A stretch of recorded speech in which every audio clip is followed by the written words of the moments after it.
Salut, c'est NT. Aujourd'hui, je voudrais vous parler d'un truc qui s'est passé l'année dernière. Enfin, du coup, la semaine dernière. Je vous avais parlé en vidéo d'un problème que j'avais avec un appart et avec un prêt que j'arrivais pas à décrocher. Finalement, grâce à vous, grâce à votre soutien et grâce à tous vos encouragements, ça m'a poussé à avoir envie de continuer à faire des démarches et au final, j'ai réussi à décrocher un prêt. Et grâce à ça, je vais pouvoir déménager dans les semaines à venir. Et ça, merci beaucoup. Mais là n'est pas le sujet. Dans cette même vidéo, j'ai essayé de caser quelque chose qui me tenait vraiment à cœur et ça a fait beaucoup parler dans les commentaires. Au final, ce que j'ai dit dans cette vidéo, c'était ça. Mi-janvier, il y a mon copain qui vient pour la première fois en France. J'étais super heureux de pouvoir me dire, mon mec va venir en France et on va pouvoir vivre dans un vrai appart. Et vous avez été beaucoup à en parler dans les commentaires, au moins 30% des messages laissés en dessous de la vidéo, c'est à propos de ça. Du coup, on a des messages comme « Son mec, il est gay ?» C'est moi où NT a dit que son mec venait en France, ça veut dire qu'il est gay? Il est gay, les gars! On dirait que le mec il est en mode hey les gars! Il a dit. Il est gay! MDR, il a dit mon mec va venir en France, c'est chelou. Sauf s'il est ce que je pense, mais j'espère pas. Tu as dit mon copain, tu es gay? What the fuck? Il est gay! Il est gay? Bref, ça vous a fait beaucoup réagir, mais c'était quelque chose que j'avais besoin de vous dire. Alors les amis, je vais lever le voile sur vos interrogations, puisque vous n'auriez pas dû en avoir des interrogations, mais je vais lever le voile quand même. Oui, les amis, je suis gay, je suis homosexuel, c'est-à-dire que, je ne vois pas ma vie avec une femme, mais je vois ma vie avec un homme, tout simplement. Et c'est quelque chose dont je n'avais pas spécialement envie de faire une vidéo dédiée, mais je pense que c'était nécessaire suite aux interrogations et suite aux nombreux commentaires qu'il y a pu avoir. Je voulais mettre les choses au clair.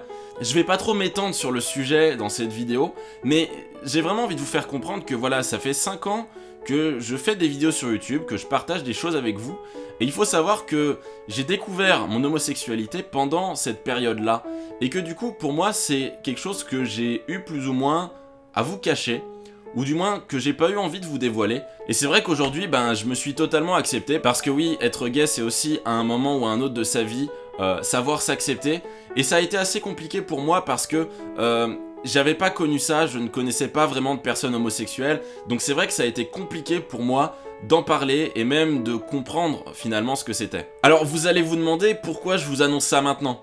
Tout simplement parce que cette année, j'ai envie d'être beaucoup plus transparent avec vous et de vous montrer finalement ma vraie personnalité, non pas New Titeuf, non pas NT, mais vraiment qui est Julien en fait. Et j'ai vraiment envie de faire des contenus qui vont être un peu différents, mais je vais pas changer ma base, c'est-à-dire j'aime toujours Pokémon, vous voyez, mais j'ai envie de vous proposer d'autres choses, peut-être des contenus un peu plus différents, un peu plus IRL, et que j'avais besoin d'être à l'aise avec moi-même et d'être à l'aise avec vous pour pouvoir faire ce type de contenu. Pour revenir à cette fameuse vidéo, il y a pas mal de commentaires insultants qui ont été postés sous la vidéo, et je voulais juste revenir dessus pour vous montrer que finalement, ça m'atteint pas. Nique tes grands morts, FDP de gay. Alors, justement, si je suis gay, je suis pas nécrophile, donc tu peux pas me dire nique tes grands morts. T'avais qu'à pas être gay. Alors là, Sergio parle du fait que j'ai pas eu de prêt parce que j'étais gay. Sauf que quand on va voir une banque, on dit pas hey, salut, je voudrais un prêt, je suis gay. Tu peux le gay, comme ceux qui vont répondre à ce commentaire en m'insultant. Alors écoute, Hot Potatoes, y a pas d'odeur gay. Et même s'il y avait une odeur gay, je pense qu'elle sentirait super bon. Non, NT aime des femmes STP, pas des hommes. Alors, celui-là m'a fait beaucoup rire, t'as l'impression que le mec a tout un monde qui tombe devant lui. Mais malheureusement pour toi, Dan, je ne pourrais pas donner suite à ta requête, tout simplement parce que c'est pas quelque chose que je choisis, c'est quelque chose que je ressens. Je voulais aussi revenir sur un type de commentaire qui m'a fait remonter plus ou moins des souvenirs, c'est celui-ci. Ton mec, tu parles d'Unster ? Pour ceux qui connaissent pas, Unster Bleacher, c'est un YouTuber principalement Minecraft, avec qui j'ai fait une série de vidéos qui s'appelle Minecraft.jar. Dans ce concept-là, au début, on jouait à une map aventure, puis très vite, ça s'est transformé en une série dans laquelle on parlait des sujets d'actu, des nouveautés télé, on parlait des films qu'on avait vus au cinéma, on parlait aussi de sujets un peu plus polémiques ou politiques. Et lors d'un épisode de Minecraft.jar, le 1er avril dernier, Unster et moi, on joue le jeu, et on fait croire qu'on est ensemble. Donc qu'on serait tous les deux gays et qu'on vivrait ensemble finalement sans leur avoir dit depuis le début de la série.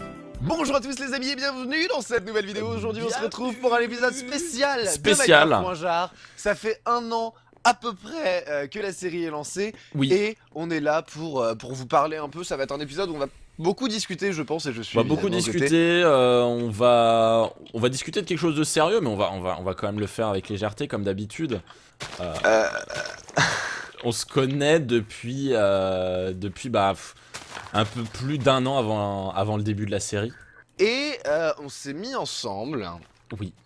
Donc 1 an avant le début de Jar, hein, donc ouais, c'était fin mars 2014, je crois. Tu connais pas la date. Et c'est vrai que maintenant, au bout d'un an, voilà, on peut le dire, voilà, sérieusement, on est en couple et voilà, et on est très heureux. Ah, c'est beau ce que tu dis. Mais oui, c'est... Je suis ému, bordel. C'est mignon. Bah, c'est la première fois qu'on le dit en vrai. Au final, cette vidéo, elle a été super bien reçue. Et il y a beaucoup de gens dans les commentaires qui étaient super contents pour nous. Et ça, c'est quelque chose qui m'a, moi, donné envie, aujourd'hui, de vous parler à découvert et d'être totalement honnête avec vous. Parce que je sais que ma communauté sera capable d'accepter ça, puisqu'on a déjà fait le test, entre guillemets, avec Unster. Et d'ailleurs, je remercie Unster d'avoir bien voulu jouer le jeu. C'est un truc qu'on a choisi ensemble, mais c'est quelque chose qui m'a beaucoup aidé. Ensuite, je voudrais revenir sur d'autres types de commentaires que j'ai lus. NT a le droit d'être ce qu'il veut, il a le droit d'être homosexuel ou non, c'est sa vie, c'est lui qui décide de sa vie. Jusque là, le commentaire est génial, mais il s'arrête pas là. Et peut-être qu'il s'est trompé ou qu'il disait mon mec pour dire mon pote, mais arrêtez de dire qu'il est homosexuel, parce que peut-être qu'il l'est pas et du coup ça le blesse. Écoute John, même si j'étais pas homosexuel, il y aurait aucune raison que le fait que les gens me disent que je suis gay me blesse. Tu dis à quelqu'un qui est hétéro qu'il est gay, je vois pas pourquoi ça le blesserait. Dans la même trempe, on a ce commentaire de Félix. Désolé pour ton appart, par contre c'est pas sympa de dire que NT est homo ou gay, surtout quand c'est bientôt Noël et qu'il est en dépression. Franchement Félix, je l'ai pas pris comme une insulte et je le prendrai jamais comme tel. Je sais ce que je suis, je sais surtout qui je suis, et j'ai pas besoin des autres pour me le rappeler. Bon, et puis après, il y a eu plein de commentaires avec des gens qui croyaient que je parlais d'un colocataire ou d'un ami. Non, quand on dit mon copain, mon mec, en général, on parle pas d'un colocataire. Mais voilà, le but de cette vidéo, c'est aussi de vous montrer que je m'arrête pas à ces commentaires un peu incertains ou négatifs. Vous avez aussi été énormément à me souhaiter que du bonheur, et je vous en remercie. Enfin, comme dernière raison de ce coming out, je voulais aussi, finalement, rassurer toutes les personnes qui sont dans le cas que j'ai été, c'est-à-dire qui se cherchent et qui se demandent si c'est normal. Écoutez, que vous soyez homosexuel, hétérosexuel, transsexuel, bisexuel, au final, vous restez une personne normale. Pour terminer, je voulais juste vous dire un grand merci pour tout ce que vous avez fait pour moi. Après ces 5 ans sur YouTube, vous m'avez porté et aujourd'hui, je sens en moi le courage de faire des choses, de dire des choses, et ça, c'est grâce à vous. En tout cas, n'oubliez pas, restez comme vous êtes, car vous êtes super. Et je vous laisse avec cette interrogation. Du coup, c'est qui son mec ?